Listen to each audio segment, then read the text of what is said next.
Graça e paz, meu querido e minha querida irmã. Deus abençoe sua vida. Me chamo Rafael e nesse vídeo estaremos estudando a respeito da vida de Naamã, né? O que significa os seus 7 mergulhos, o que nós podemos aprender com a sua história. Então fica até o final desse vídeo e juntos vamos aprender um pouco mais da palavra de Deus. Para que possamos aprender a respeito da história de Naamã, nós precisamos abrir a nossa Bíblia lá em 2 Reis, capítulo de número 5, do verso 1 ao 27, narra e relata a história da vida de Naamã. Então a primeira coisa que nós precisamos é descobrir quem era Naamã. A Bíblia vai dizer no verso de número 1 do capítulo 5, que Naamã era chefe do exército do rei Arã da Síria, era um homem muito respeitado e honrado pelo seu senhor, pois por meio dele o Senhor, quem? O Senhor Deus de Israel, dera vitória à Síria. No entanto, esse valoroso guerreiro contraiu uma doença de pele chamada lepra. Então essa primeira informação é o que nós descobrimos quem era Naamã. Ele não era um judeu, era um sírio. E esse sírio, Naamã não era qualquer pessoa. Ele era um homem respeitado, ele era um homem honrado e ele era chefe do exército de Arã. Então, ou seja, ele era uma pessoa muito importante para aquele reino.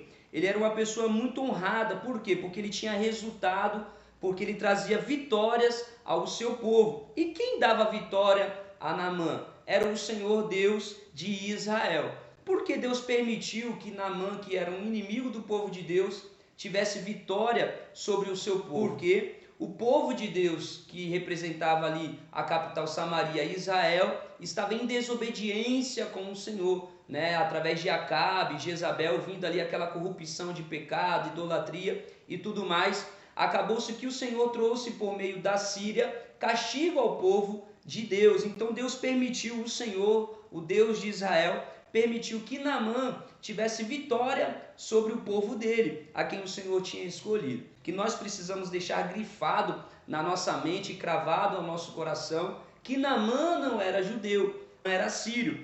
E dentro da Síria nós vamos perceber que a lepra não tinha um tratamento igual ao povo de Deus.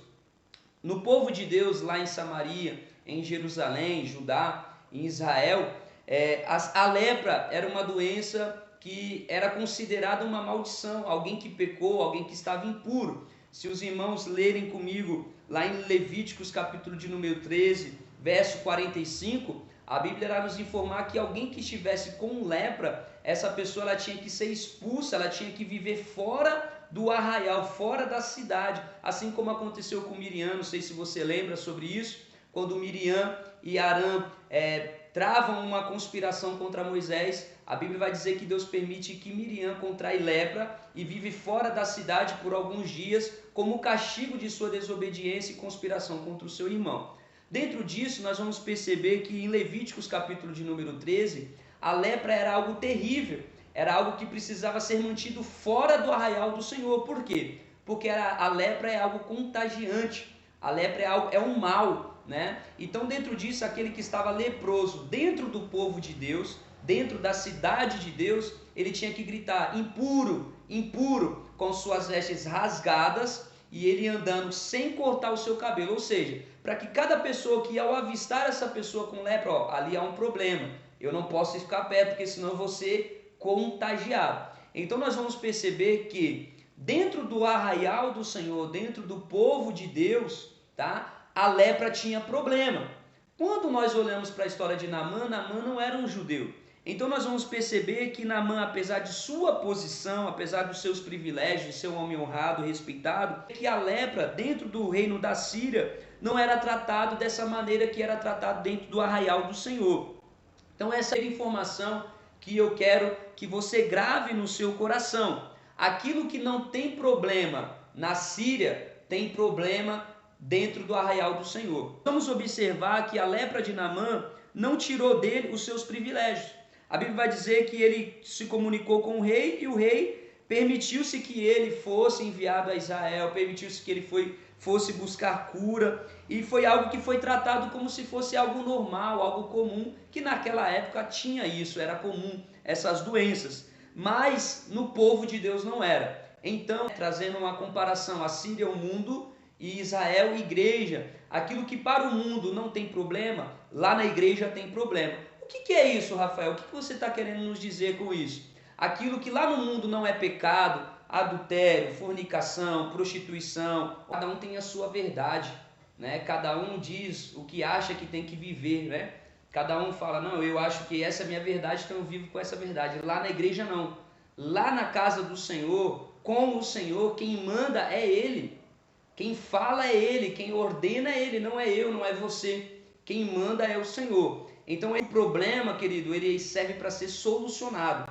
Ele não serve para ser escondido ou tampado. Serve para ser solucionado. Deus nos convida à transformação, né? A gente vai ver Paulo falando, buscai a renovação do vosso entendimento. Nós vamos ver Jesus convocando o povo, convocando a Palestina, convocando os judeus, os gentios a viver uma mudança de vida. Zaqueu viveu mudança de vida, os discípulos viveram mudança de vida. Jesus convocou o jovem rico a viver uma mudança de vida. Ah, tudo bem, você cumpre com todos os mandamentos, legal, mas agora faz o seguinte, vende tudo que tu tens e daí aos pobres, siga-me. Naquele momento ele travou, opa, qual era o problema do jovem rico? Que ele não amava o Senhor acima de todas as coisas. Ele dizia que obedecia todos os mandamentos, mas na verdade ele não obedecia. Então nós precisamos entender que dentro da igreja do Senhor, a gente não pode ficar com isso, não tem problema, não tem nada a ver. Tira isso da sua vida, aprenda isso e nós vamos ver isso adiante, ok? Esse é o primeiro ponto.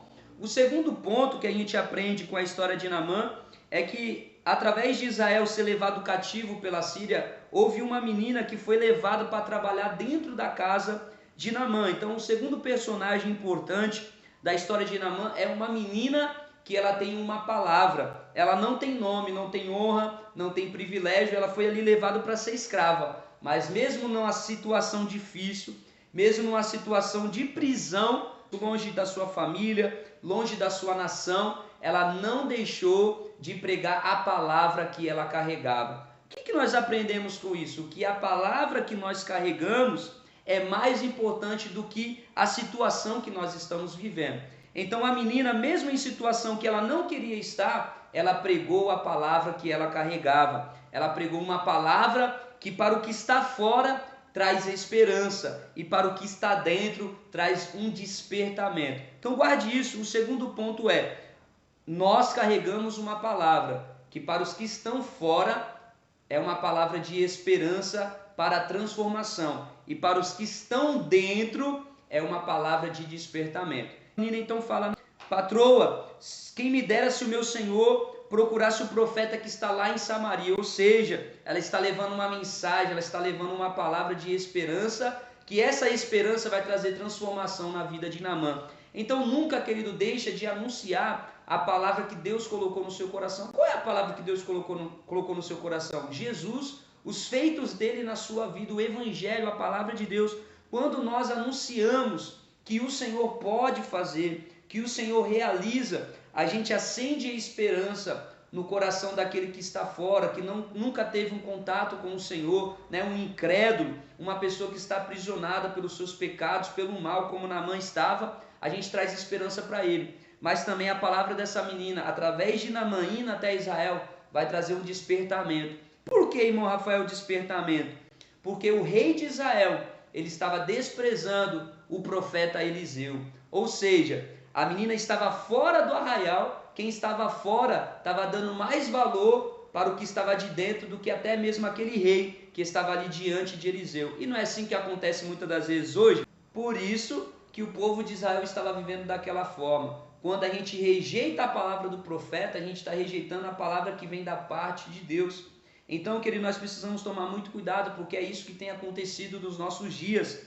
A gente despreza a palavra do nosso pastor, a gente despreza a palavra do nosso líder, a gente despreza a palavra da nossa mãe, do nosso pai, ou de um amigo que está falando a verdade, né? Porque amigo que é amigo, ele não fala aquilo que nos agrada, não, que não tem problema, vai lá na próxima tua certa, não. Amigo que é amigo fala a verdade, ó, você errou, mas você pode mudar isso, você pode transformar isso, você pode viver uma vida diferente. Então, querido, muitas das vezes, nós, nos nossos dias, a gente só quer viver, né, impulsionado pelo Instagram, pelo Facebook, pelo WhatsApp, a gente só quer viver o quê? As aparências. Só que Deus não nos chama para viver a aparência. Deus nos chama para a gente viver como a primeira vida de Naamã. alguém que era duas caras. Por lado de fora um homem honrado e respeitado, mas dentro dele uma pessoa doente. Deus não quer isso de nós. Deus quer que nós sejamos sarados por completo, ok? Então o segundo ponto é que a palavra que nós carregamos, ela traz esperança de mudança para quem está de fora e traz despertamento para quem está dentro. Então, Naamã, quando chega em Israel, ele vai trazer um despertamento para o rei de Israel. Abriu os olhos que dentro do arraial dele havia um profeta que carregava a palavra de Deus. E é a palavra de Deus que traz mudança. É a palavra de Deus que traz transformação. Então, querido, dentro desses dois pontos, eu quero aqui colocar um tema. Qual é o tema? A palavra cura e o Jordão purifica. Só a palavra de Deus que pode trazer libertação para a nossa alma. Só a palavra de Deus pode trazer cura, pode acabar de vez com o nosso problema. Só a palavra de Deus pode trazer transformação. A palavra de Deus, ela não traz melhoria. Deus não quer que você seja uma pessoa melhor. Deus quer que você seja uma pessoa liberta, uma pessoa transformada, uma pessoa curada, tá bom? Então, irmão Rafael, de onde que você tirou isso? É só nós olharmos no verso de número 8, nós vamos ver que quando Naamã chega em Israel com suas ofertas, com a sua caravana, o rei de Israel fica desesperado. Ele fala: como eu posso curar o Senhor, né, de lepra? Você está querendo arrumar confusão, você está querendo arrumar caso para vir em guerra. E aí a Bíblia vai dizer que Eliseu, sabendo que o rei de Israel rasgou as suas vestes diante de Naamã, ali, né, em sinal de humilhação, eu não tenho capacidades, né, para trazer cura para você. A Bíblia então vai dizer que Eliseu então fala para o rei para levar Naamã com ele, para que Israel pudesse ver que verdadeiramente havia profeta em Israel. Então nós vamos perceber que o que estava fora sabia que tinha cura lá dentro, mas os que estavam dentro estavam desprezando a cura que tinha lá. Então nós precisamos tomar muito cuidado com isso. Às vezes a gente não recebe cura, não recebe libertação, não recebe os milagres que a gente procura porque a gente desperta o que está dentro da nossa casa, o que está ao nosso redor. A gente prioriza as coisas grandes e despreza as coisas pequenas. Então a gente tem que tomar muito cuidado com isso. Então, irmãos, foi aqui que eu vi esse ponto importante a respeito da palavra que nós carregamos, tá? A palavra que nós carregamos, ela traz um despertar para quem está dentro. Ela trouxe esperança para Naamã. Levou Naamã até Israel. Opa, lá em Israel tem cura. Quando Naamã chega em Israel, o rei se desespera, porque o rei estava desprezando. Não, aqui não tem cura, não tem como eu te curar, você está querendo arrumar confusão. Então Eliseu se levanta e fala: não, aqui existe cura, e ainda eu vou provar para vocês que existe porque vocês estão desprezando, mas eu quero dizer para vocês que existe. Quando Naamã então chega na casa de Eliseu, nós vamos ver que Eliseu não vai atender Naamã, tá? Nós vamos ver que Eliseu não vai até Naamã com honraria, com um abraço, com um beijo, mas ele dá uma palavra: vai lavar-te 7 vezes no Jordão, e a tua carne te será restituída e ficará limpa. No entanto, Naamã fica revoltado, porque o querer do Naamã é o seguinte: o querer do Naamã, eu quero ser curado, eu preciso ser curado, mas eu quero do meu jeito, na minha hora e da forma que eu quero. Por quê? Isso está lá inserido no verso 5 e verso 6, diz qual é a intenção de Naamã. Naamã, ele leva com ele, consigo, a Bíblia vai dizer, e ele partiu e levou consigo 300 quilos de prata, 70 quilos de ouro e 10 mudas de roupa fina. E para o rei ele leva a carta. Ou seja, Naamã estava querendo comprar sua cura. Naamã estava querendo adquirir o seu milagre por aquilo que ele carregava. Então, querido, a primeira coisa dentro do tema que nós abordamos agora, que nós precisamos gravar, é que eu não consigo comprar a minha cura. Eu não consigo comprar o meu milagre. Não importa o que eu carrego, não importa o que tenho, não importa o que eu sou. Todo milagre, toda cura, toda a ação de Deus para com a nossa vida só vem por meio de uma única coisa: a palavra de Deus. E é pela graça, é pelo favor de Deus, é pelo amor de Deus. Naamã não merecia. Eu e você não merecemos. Então não adianta a gente levar. Não adianta a gente falar: não, eu dou, por isso eu tenho que receber. O que é isso que quer dizer? Eu dou oferta na igreja, então eu vou receber cura. eu sou dizimista fiel na minha igreja, então eu vou receber milagre. Não, querido, você oferta, você devolve o seu dízimo porque é obediência ao Senhor. E se o Senhor quiser fazer na sua vida, se o Senhor quiser derramar bênçãos na sua vida, Ele derrama e Ele ama fazer isso. Então, a gente não recebe milagre, cura, libertação, transformação por aquilo que nós carregamos conosco, por aquilo que nós entregamos ao Senhor, porque aquilo que nós entregamos ao Senhor não impressiona Ele, mas Deus sempre tem algo para nos impressionar. E não é que aconteceu com a vida de Naamã? Naamã ficou impressionado. Ele queria impressionar o profeta de Deus que representava Deus ali, mas quem ficou impressionado foi Naamã. E nós vamos perceber isso no verso 11. No entanto, Naamã se sentiu-se insultado, retirou-se reclamando. Por que Naamã reclamou? Porque ele não recebeu honra, ou seja, abraço. Ele não recebeu oração de Eliseu. Eliseu não se levantou e invocou o nome do Senhor para que Naamã fosse curado. E ele também não recebeu, a Bíblia vai dizer, a mãozinha sobre sua ferida. Sabe o que Naamã queria? Presta atenção, olha como que Naamã era tão orgulhoso e egocêntrico. Olha o problema de Naamã. Ele queria chegar lá na casa do profeta Eliseu.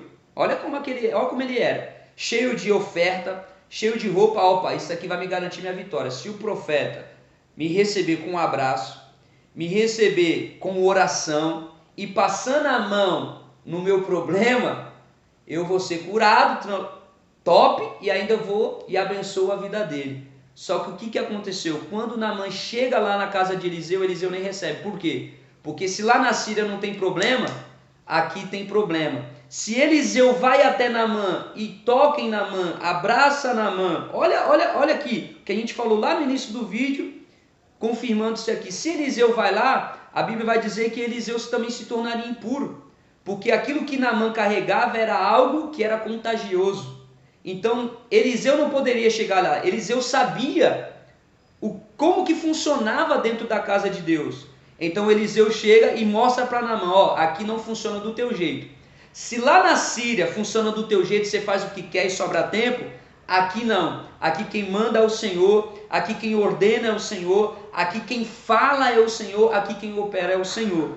Lá no mundo, o que acontece? A pessoa está impura, está errada, está vivendo uma vida totalmente desgovernada. O que ela recebe? Abraço, passa a mãozinha. Lá com o profeta Eliseu, com Deus não é dessa forma. Com Deus o seu problema tem que ser tratado. Com Deus o seu problema não é passando a mão. O seu problema é tirando as bactérias. Para que a sua enfermidade venha ser sarada, precisa ser limpada, precisa ser purificada, precisa tirar tudo aquilo que impede a cicatrização. Então, queridos, nós vamos perceber que lá no mundo a gente quer que o nosso ego seja massageado mesmo com erro. A gente quer ser tratado com honra mesmo com problema. E lá na casa de Deus, com Deus, não é assim.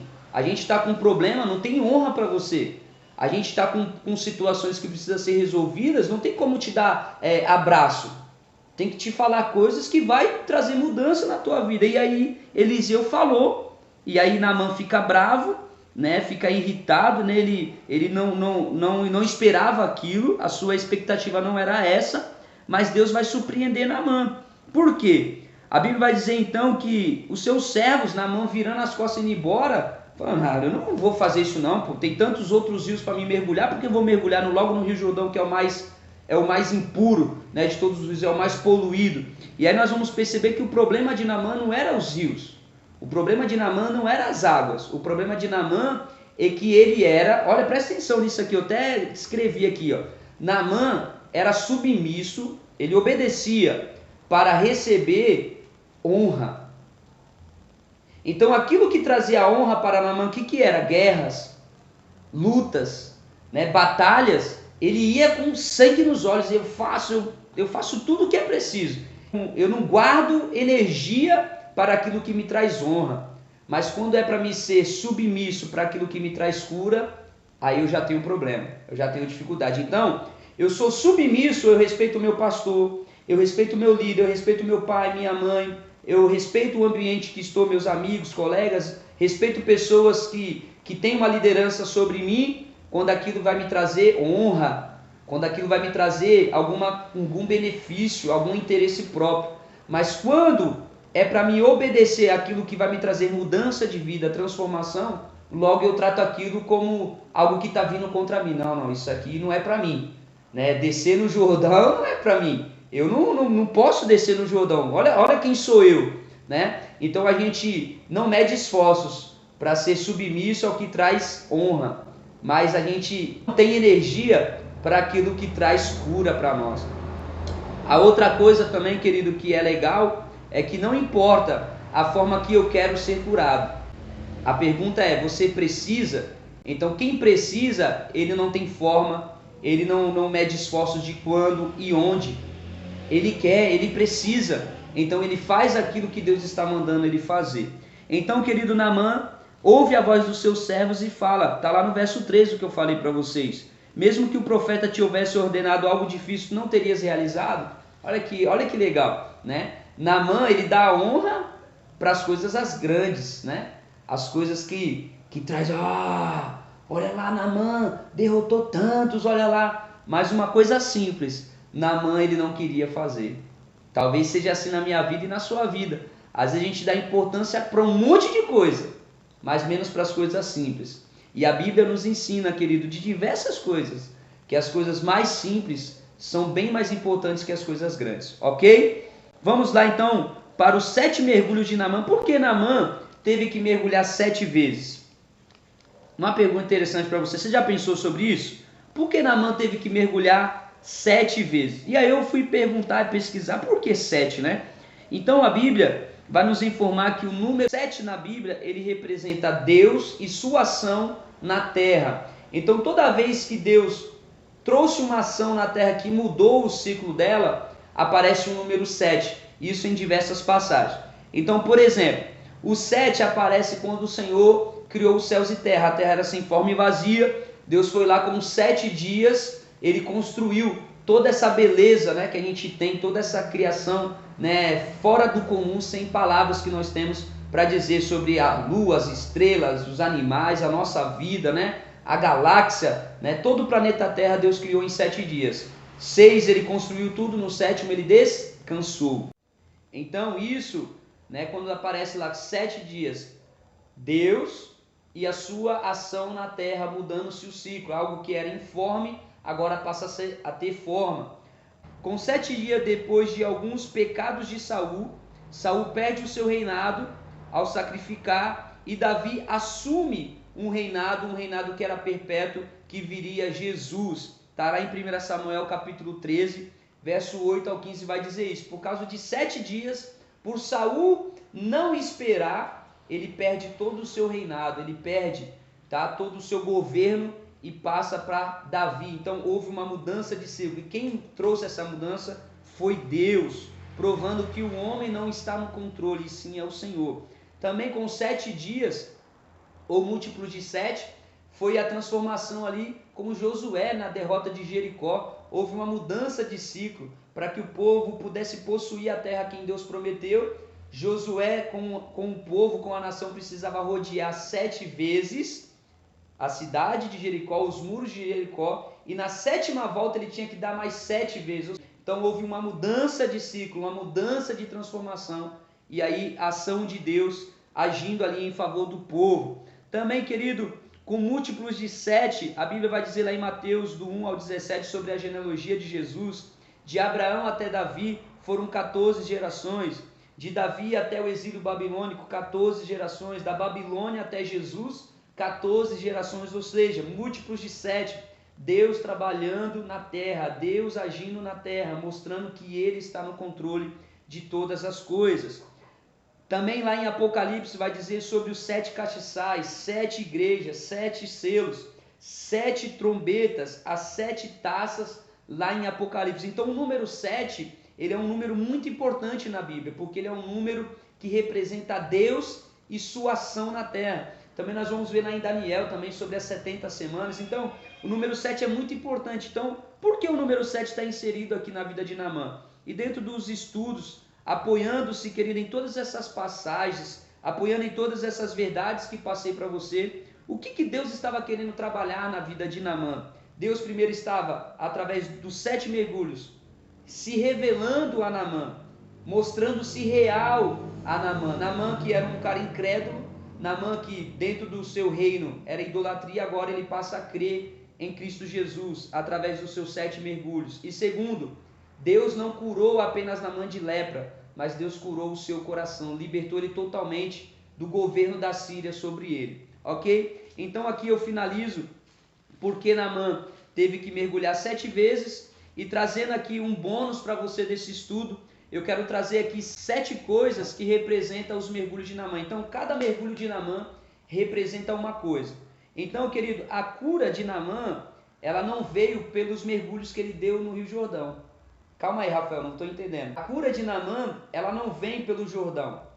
A cura de Naamã vem pela obediência à palavra do profeta. Ok? Se Naamã tivesse mergulhado 1, 2, 3, 4, 5, 6 vezes e não mergulhasse a 7ª que estava dizendo, a palavra de Deus falou 7 vezes. Se Naamã mergulhasse uma, ele poderia ser livre do seu ego, mas ele não receberia a cura da lepra. Ok? Então, querido, o Jordão ele serve para nos restaurar, serve para nos purificar, serve para nos renovar. Quem é o Jordão representando aqui? A igreja. Quando a gente vai na igreja, a gente ouve os louvores, ouve uma pregação, a gente fica ali, se emociona, chora, agradece a Deus, a gente recebe restaurações na nossa vida, renovações, a gente vai ali de glória em glória, mas o que traz libertação não é o culto que a gente entrega, o que traz a libertação é a palavra que a gente guarda. Entendeu? Então, quando eu obedeço a palavra de Deus, eu recebo libertação. Eu sou livre daquele mal. Agora, quando eu vou para a igreja, quando eu vou no Rio Jordão, eu mergulho 1, 2, 3, 4, 5, 6, até mesmo vamos colocar 7, mas não guardo a palavra, mas não obedeço a palavra, eu só recebo restaurações da minha vida. Então, vamos lá. Existem pessoas que estão anos dentro da igreja, assim como os fariseus ali ficaram na beira do Jordão ali, e tantos outros homens do povo de Deus, o povo judeu ali, como João Batista. Eles ouviram a palavra de João Batista pregando: arrependei-vos e credes no Evangelho, arrependei-vos e credes no Evangelho, porque é chegado o reino do Senhor, eu não sou o Cristo, eu não sou o Messias, virá um após mim, que eu não sou digno de desatar as sandálias dos pés e tal, e a gente sabe aquela história. Quanto daqueles homens, querido, ouviu a pregação de João Batista? Se arrependeram, desceram no Jordão, mas eles foram libertos? Não, a Bíblia vai dizer que aquele povo foi o povo que gritou: crucifica Jesus. Aquele povo foi o que desobedeceu às ordens de Deus, que próprio Jesus falou para eles: vocês não são filhos de Abraão, vocês são filhos do diabo. Ouviram a pregação de João Batista, mas não obedeceram. Então, quem não obedece a palavra, mas desce no Jordão, querido, desceu no Jordão, simbolismo de libertação, mas não foram libertos porque não obedeceram a pregação de João Batista, não creram no Messias. A mesma coisa é com Naamã. Se Naamã não tivesse obedecido a palavra do profeta, ele não receberia a cura, porque a libertação não vem pelo Jordão, a libertação vem pela palavra. Então, se a libertação vem pela palavra, então por que Naamã teve que descer 7 vezes no Rio Jordão? Para acontecer 7 coisas na sua vida. Então, a primeira coisa, o que aconteceu com Naamã?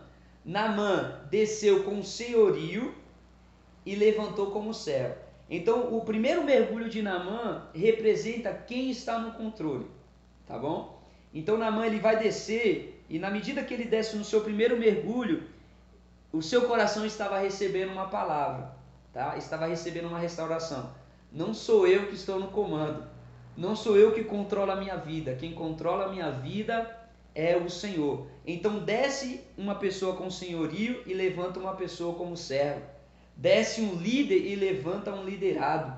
Desce um pai e levantou um filho. O segundo mergulho é o segundo do orgulho. Naamã desce orgulhoso e soberbo e levanta-se um homem humilde e piedoso. Terceira coisa que o terceiro mergulho representa, o mergulho do egoísmo, Aquele mergulho que a gente só olha para nós a vida inteira. Aí quando a gente desce no Jordão, aí a gente desce com o nosso egoísmo, com os nossos interesses, já não consigo mais olhar para mim. Aí levanta uma pessoa com o coração grato. Eu desço só olhando para mim, eu quero, só para mim, eu quero receber, as pessoas têm que me servir, eu sou o centro das atenções. Desceu um Naamã desse jeito. Eu compro o meu milagre, né? Eu tenho oferta, eu tenho um privilégio, eu sou honrado, eu sou isso, eu sou aquilo. Mas quando ele desce no Jordão, querido, aí levanta-se um homem com um coração grato. Quarto mergulho, o que significou o quarto mergulho? O mergulho da incredulidade, o mergulho da fé.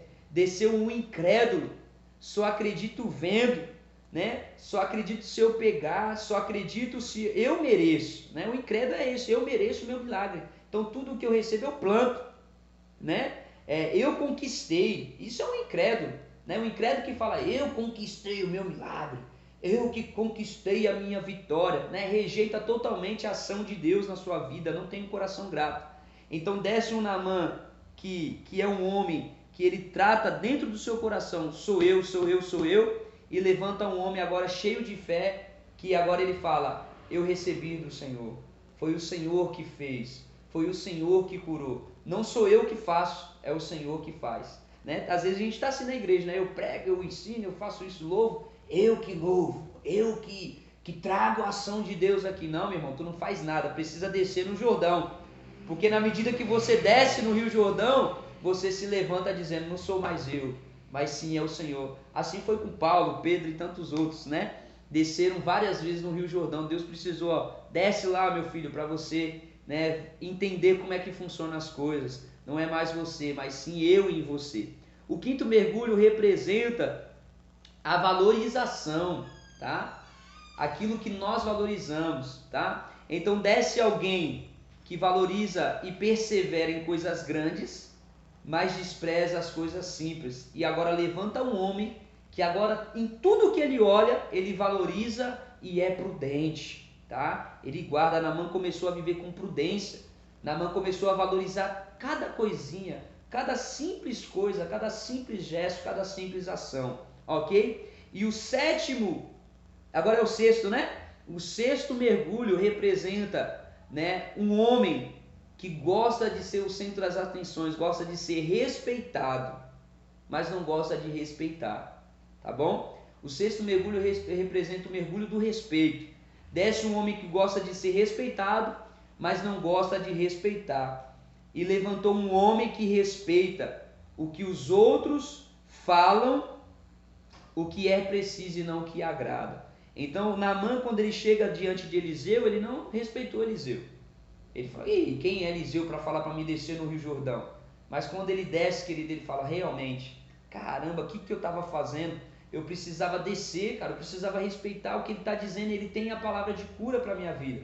E outra coisa, querido, Eliseu foi ungido pelo mesmo profeta que ungiu o rei da Síria e o rei de Israel, Elias. Ou seja, Eliseu tinha muito mais importância do que Naamã e até mesmo os reis, né? Se comparado qual era a função de cada cargo, né? Era muito mais importante. E Naamã, quero nem saber quem é Eliseu para me dar uma ordem dessa de mergulhar no Rio Jordão.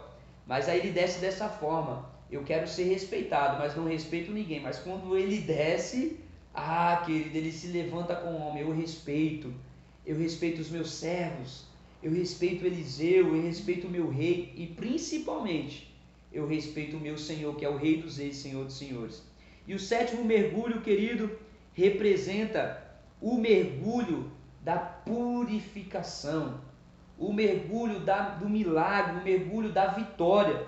Desce um homem maldito e levanta um homem abençoado. Desce um homem mascarado, né, vivendo uma vida falsa, vivendo uma vida de status, e levanta um homem purificado.